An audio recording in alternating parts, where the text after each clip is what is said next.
క్షణక్షణం పోరాటం కణకణం ప్రజాపక్షం జనసైనిక్ న్యూస్ కి స్వాగతం. ముందుగా హెడ్లైన్స్. మదనపల్లెలో మేల్కొన్న టీడీపీ జనసేన సమన్వయం. ఎట్టకేలకు గురువారం సాయంత్రం సమావేశం. కుమ్ములాటలు ఆధిపత్యం మధ్య నలుగుతున్న క్యాడర్.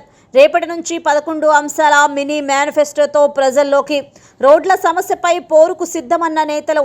సమన్వయం సాధ్యమా లేదా అన్నది తేల్చనున్న మదనపల్లె నాయకత్వం. జనసేనపై సినీ నటి విజయశాంతి పరోక్ష వ్యాఖ్యలు. తెలంగాణలో ప్రాంతేతర పార్టీలకు తావులేదు. జనసేనతో పొత్తుపై బీజేపీకి రాజీనామా. కాంగ్రెస్ పార్టీలో చేరికకు మార్గం సుగమం. రోజా సూపర్ హిట్, విజయశాంతి యావరేజ్ అంటున్న నెటిజన్లు. రేషన్ బియ్యానికి 60% రాయితీ కేంద్రానిదే. రాష్ట్ర వ్యాప్తంగా ఉన్న 9260 వాహనాలపై మోడీ బొమ్మ మీరు పెడతారా, మమ్మల్ని పెట్టమంటారా? బీజేపీ బీజేవైఎం నేతలు ఎల్లంపల్లి ప్రశాంత్, వినోద్ యాదవ్ల హెచ్చరిక.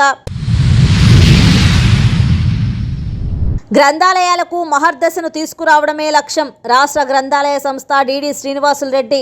గ్రంథాలయాలు దేవాలయాలతో సమానం. జిల్లా వ్యాప్తంగా 1,30,00,000తో పుస్తకాలు.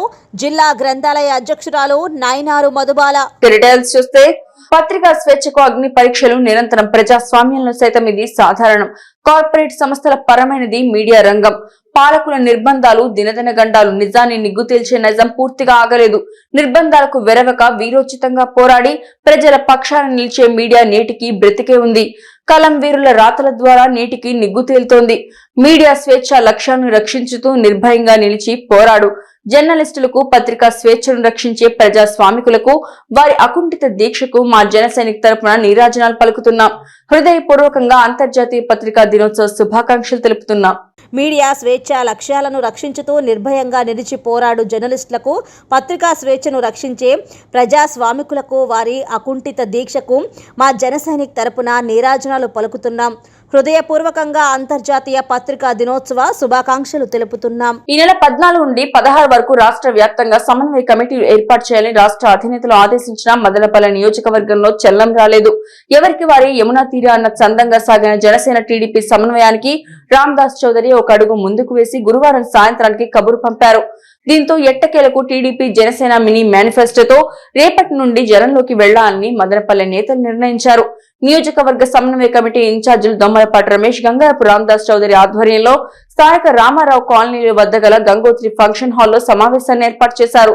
అంతర్గత కుమ్ములాటలు, ఆధిపత్య పోరులో తీవ్ర ఆశా నిరాశల మధ్య కొనసాగుతున్న పార్టీ క్యాడర్ కు దిశానిర్దేశం చేశారు. అయితే ఈ సమన్వయం ఎంతవరకు సఫలమవుతుందో రానున్న రోజుల్లో బయటపడనున్నాయి. టీడీపీ జనసేన ఉమ్మడి మేనిఫెస్టోపై దాదాపు స్పష్టత వచ్చింది. ఉమ్మడి మేనిఫెస్టో కమిటీ ప్రతిపాదనలు 2 పార్టీల అధ్యక్షులు చంద్రబాబు, పవన్ కళ్యాణ్ ఆమోదం కోసం పంపించారు. ఇప్పటికే ఈ ప్రతిపాదనలపై సూచనప్రాయంగా అంగీకారం లభించింది. ఇవాళ అధికారికంగా ఆమోద ముద్ర పడనుంది. నవంబర్ 13వ తేదీన తెలుగుదేశం పార్టీ కేంద్ర కార్యాలయంలో సమావేశమైన ఉమ్మడి మేనిఫెస్టో కమిటీ 2 పార్టీల నుంచి 6 అంశాలు ప్రతిపాదించింది. ఇప్పటికే రాజమండ్రి మహానాడులో టీడీపీ సూపర్ 6 పేరుతో హామీలు ప్రకటించింది. మహిళల కోసం మహాశక్తిలో భాగంగా తల్లికి వందనం పేరుతో ఇంట్లో ఎంతమంది చదువుకునే పిల్లలు ఉన్నప్పటికీ ఒక్కొక్కరికి 15,000 రూపాయల చొప్పున ఆర్థిక సాయం, ఆడబిడ్డ నిధి నుంచి 18 ఏళ్లు నిండిన ప్రతి మహిళకు నెలకు 1,500 రూపాయలు, దీపం పథకం పేరుతో ప్రతి ఇంటికి ఏడాదికి ఉచితంగా 3 గ్యాస్ సిలిండర్లు, ఆర్టీసీ బస్సుల్లో మహిళలకు ఉచిత బస్సు సౌకర్యం కల్పిస్తామని హామీ ఇచ్చింది. రైతుల కోసం అన్నదాత పథకం కింద ప్రతి ఏటా 20,000 రూపాయల ఆర్థిక సాయం, ఆక్వా ఉద్యాన రైతులకు ప్రోత్సాహకాలు ఇస్తామని పేర్కొన్నారు. యువత కోసం యువగళం కింద నిరుద్యోగులకు నెలకు 3,000 రూపాయల చొప్పున నిరుద్యోగ భృతి ఇస్తామని మేనిఫెస్టోలో పొందుపరిచారు. ఇక బీసీలకు రక్షణ చట్టం, ఇంటింటికి మంచినీరు, పూర్ టు రిచ్ వంటి అంశాలతో మేనిఫెస్టో ప్రకటించింది. ఈ హామీలకు తోడు జనసేన కూడా మరో 6 ప్రతిపాదనలు తీసుకొచ్చింది. వీటిలో రైతులకు సంబంధించి కౌలు రైతులకు ఏడాదికి 20,000 రూపాయల ఆర్థిక సాయాన్ని ఉమ్మడి అంశంగా చేర్చారు. మరో 5 అంశాలను కొత్తగా చేర్చారు. జనసేన ప్రతిపాదించిన 5 అంశాల్లో సౌభాగ్య పథకం కింద కొత్తగా పరిశ్రమలు స్థాపించే యువతకు 20% లేదా గరిష్టంగా 10 లక్షల రూపాయల వరకు ఆర్థిక సాయం, ఉచిత ఇసుక విధానం పునరుద్ధరించి భవన నిర్మాణ కార్మికులను ఆదుకోవాలని మరో ప్రతిపాదన. ఇక ఏపీకి అమరావతి ఒకటే రాజధాని, సంపన్న ఆంధ్రప్రదేశ్ కింద ప్రజలపై ఆర్థిక భారం తగ్గించడం, కార్మికుల సంక్షేమం, వలసల నిరోధం, కనీస వేతనాల పెంపు వంటి అంశాలను చేర్చారు. ఈ 11 అంశాలతో మినీ మేనిఫెస్టో దాదాపు ఖరారైంది. రేపటి నుంచి మినీ మేనిఫెస్టోను ప్రజల్లోకి తీసుకెళ్లనున్నారు. ఇరు పార్టీల నేతలు ఇప్పటికే భవిష్యత్తుకు గ్యారంటీ పేరుతో టీడీపీ ప్రకటించిన హామీలను ఆ పార్టీ నాయకులు ఇంటింటికి తీసుకెళ్తున్నారు. ఇకపై చంద్రబాబు, పవన్ ఫోటోలు ముద్రించిన మేనిఫెస్టోతో 2 పార్టీల నాయకులు ప్రజల్లోకి వెళ్లనున్నారు. మరోవైపు నవంబర్ 18, 19 తేదీల్లో రోడ్ల సమస్యలపై ఉమ్మడిగా పోరాటానికి పిలుపునిచ్చారు. ఇదే సమయంలో స్థానిక ఎమ్మెల్యేల మీద ఛార్జిషీట్లు కూడా వేయాలని నిర్ణయం తీసుకున్నారు. మొత్తానికి ఒక పక్క మేనిఫెస్టోను ప్రజల్లోకి తీసుకువెళ్లడం, మరోవైపు ప్రభుత్వంపై ఆందోళనలు చేస్తూ దూకుడుగా ముందుకెళ్లేలా 2 పార్టీలు కార్యాచరణ రూపొందించినట్లు సమాచారం. ఈ కార్యక్రమంలో మాజీ ఎమ్మెల్యే షాజహాన్ బాషా, తెలుగు యువత రాష్ట్ర అధ్యక్షులు శ్రీరామ్ చిన్నబాబు, ఎస్ఏ మస్తాన్, యాలగిరి దొరస్వామి నాయుడు, తాజ్ ఖాన్ తదితరులు పాల్గొన్నారు. సినిమా నటులతో 2 తెలుగు రాష్ట్ర ప్రజలకు ఉన్న అనుబంధం ప్రత్యేకంగా చెప్పనవసరం లేదు. సినిమా వారు ఎలాంటి కార్యక్రమాలు చేపట్టినా వారి పట్ల వీరు అమితమైన ఆసక్తి చూపిస్తారు. అలాగే రాజకీయాలకు వచ్చిన సినీ నటుల పట్ల కూడా ఎప్పుడూ ఉత్సుకత చూపుతూ ఉంటారు. ఈ నేపథ్యంలో తాజాగా ఒకప్పుడు తెలుగు ఇండస్ట్రీలో టాప్ హీరోయిన్లుగా ఉన్న విజయశాంతి, రోజాపై చర్చ సోషల్ మీడియాలో ట్రోల్ అవుతోంది. గత 2 దశాబ్దాలుగా రాజకీయాల్లో కొనసాగుతున్న రోజా, విజయశాంతిల రాజకీయ ప్రయాణం అయితే సాఫీగా సాగలేదు. ఎన్నికల్లో ఓటములను ఎదుర్కొన్న ఈ అగ్రతారలు అవకాశం కోసం పార్టీలను మార్చారు. గత ఎన్నికల్లో వైకాపా నుంచి గెలిచిన రోజా జగన్ సర్కార్లో మంత్రి పదవి చేపట్టగా, విజయశాంతి మాత్రం ఇప్పటికీ డక్కామొక్కీలు ఎదుర్కొంటూనే ఉన్నారు. దీన్నే సినీ పరిభాషలో రోజా హిట్, శాంతి యావరేజ్ అని ట్రోల్ చేస్తుండడం గమనార్హం. తెలంగాణ అసెంబ్లీ ఎన్నికల వేళ బీజేపీకి మరో షాక్ తగిలింది. సీనియర్ నాయకురాలు, మాజీ ఎంపీ విజయశాంతి ఆ పార్టీకి రాజీనామా చేశారు. కీలకమైన ఎన్నికల సమయంలో ఆమె బీజేపీకి పోటీకి దూరంగా ఉండడంతో విజయశాంతి పార్టీ మార్పు ప్రచారం జరిగింది. ఇదే నిజమై ఆమె బీజేపీకి గుడ్ బై చెప్పారు. తన రాజీనామా లేఖను బీజేపీ రాష్ట్ర అధ్యక్షుడు కిషన్ రెడ్డికి పంపినట్లు విజయశాంతి తెలిపారు. అయితే బీజేపీకి రాజీనామా చేయడానికి పవన్ కళ్యాణ్తో పొత్తే కారణమనేలా కామెంట్స్ చేశారు రాములమ్మ. తరతరాలుగా స్వరాష్ట్రం కోసం పోరాటం చేసిన మా ఉద్యమకారులు ప్రాంతేతర పార్టీలను ఆమోదించారని విజయశాంతి పేర్కొన్నారు. ప్రాంతేతర పార్టీలకు అధికారాన్ని అప్పగించేందుకు తెలంగాణ బిడ్డలు అస్సలు అంగీకరించరని, అందువల్లే అనేక సార్లు అలాంటి పార్టీలను వ్యతిరేకించారని అన్నారు. కాబట్టి ప్రాంతేతర పార్టీల రాజకీయాలు తెలంగాణలో చెల్లవంటూ ఆసక్తికర వ్యాఖ్యలు చేశారు. బీజేపీకి రాజీనామా చేసిన విజయశాంతి శుక్రవారం కాంగ్రెస్లో చేరనున్నట్లు తెలుస్తోంది. శుక్రవారం హైదరాబాద్ కుత్బుల్లాపూర్లో నిర్వహించే సభకు ఏఐసీసీ అధ్యక్షుడు మల్లికార్జున ఖర్గే హాజరవనున్నారు. ఈ సభలోనే ఖర్గే సమక్షంలో విజయశాంతి హస్తం కండువా కప్పుకోనున్నట్లు సమాచారం. అయితే వచ్చే లోక్సభ ఎన్నికల్లో ఆమెను కాంగ్రెస్ పార్టీ మెదక్ నుంచి బరిలో నిలిపే అవకాశం ఉంది. బంగాళాఖాతంలో ఏర్పడిన వాయుగుండం ముందుగా చెప్పినట్లుగానే బంగ్లాదేశ్ వైపుగా వెళ్లిపోతున్నట్లు వాతావరణ శాఖ తెలిపింది. ఇదే సమయంలో తెలుగు రాష్ట్రాల్లో తేమ తరలిపోవడంతో గురువారం నుండి ఎండలు పెరిగాయి. ఎండలు ఉత్తరాంధ్ర జిల్లాలో 21 వరకు, దక్షిణ కోస్తా జిల్లాలో 20 వరకు ఉండనున్నట్లు సమాచారం.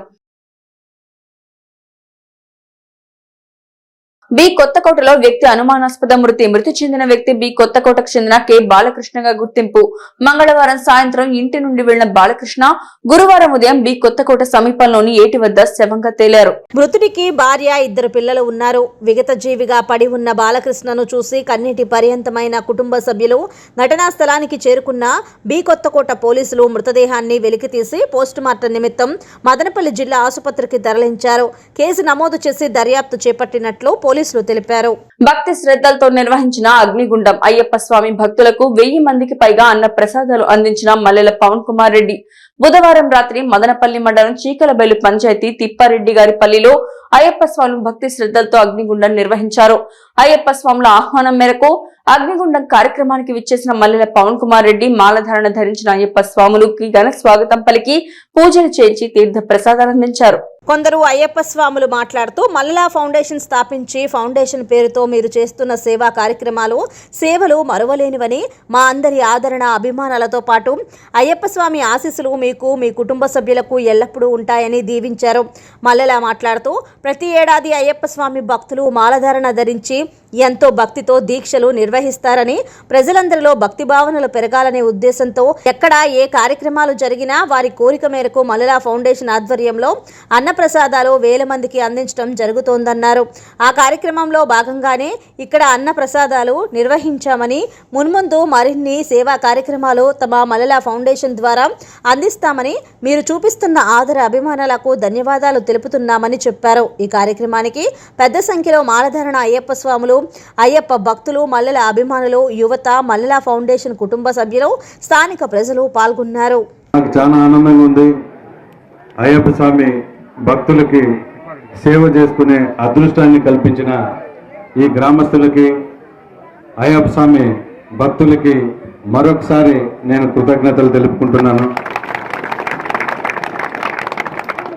మీ మునుముందు మా మల్లెల ఫౌండేషన్ ఎన్నో కార్యక్రమాలతో మీరు సేవ చేసుకునే అదృష్టాన్ని, జీవనంలో ఆశీర్వాదాలు మాకుంటాయని ఆశిస్తూ మళ్ళా మాకు ఏదైనా అవకాశం కల్పిస్తే మేము అదృష్టంగా భావిస్తామని కూడా తెలియజేస్తూ ఇంతటితో విరమించుకుంటున్నాను. స్వామి శరణమయ్యప్ప, స్వామి శరణమయ్యప్ప, స్వామి శరణమయ్యప్ప. ప్రముఖ ద్వాస జ్యోతిర్లింగ క్షేత్రం చార్ధామ్ క్షేత్రాల్లో ఒకటైన కేదార్నాథ్ ఆలయం గురువారం ఉదయం మూసివేశారు. మంచు కప్పేయడంతో ప్రతికూల వాతావరణం ఏర్పడింది. దీంతో ఆలయ పరిసర ప్రాంతాల్లో పెద్ద మొత్తంలో మంచు కప్పేసింది.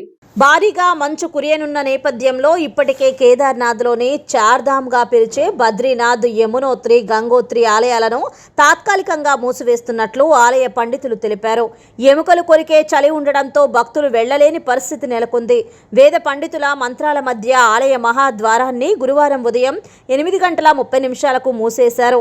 పంచముఖి డోలీలో కేదార్నాథుడిని గుడిలోని పండితుణ్ణి ఉకీమట్లోని ఓంకారేశ్వర ఆలయానికి తీసుకెళ్లారు. వచ్చే 6 నెలల పాటు అక్కడే పూజలు నిర్వహిస్తారు. కాగా ఐకాన్ స్టార్ అల్లు అర్జున్, తమన్నా భాటియా హీరోయిన్లుగా వివి వినాయక్ డైరెక్షన్లో బద్రీనాథ్ పేరుతో తెలుగులో దశాబ్దం క్రితం వచ్చిన మూవీ కేదార్నాథ్లోని పలు లొకేషన్లలో షూటింగ్ చేసుకుంది. అందులో కన్నుల పండుగగా బద్రీనాథ్ ఆలయాన్ని, దాని ప్రాశస్త్యాన్ని చూపారు. గ్రంథాలయాలకు మహర్దశను తీసుకురావడమే లక్ష్యమని రాష్ట్ర గ్రంథాలయ సంస్థ డిడి శ్రీనివాసులరెడ్డి పేర్కొన్నారు. 56వ గ్రంథాలయ వారోత్సవాల్లో భాగంగా మదనపల్లి శాఖ గ్రంథాలయాన్ని ఆయన జిల్లా గ్రంథాలయ సంస్థ అధ్యక్షురాలు నైనారు మధుబాలతో కలిసి సందర్శించారు. ఇందులో భాగంగా గ్రంథాలయ ఉద్యమంలో పాల్గొన్న ప్రముఖ వ్యక్తులను స్మరించుకుంటూ అయ్యంకి వెంకటరమణ చిత్రపటానికి పూలమాలలు వేసి నివాళులు అర్పించారు.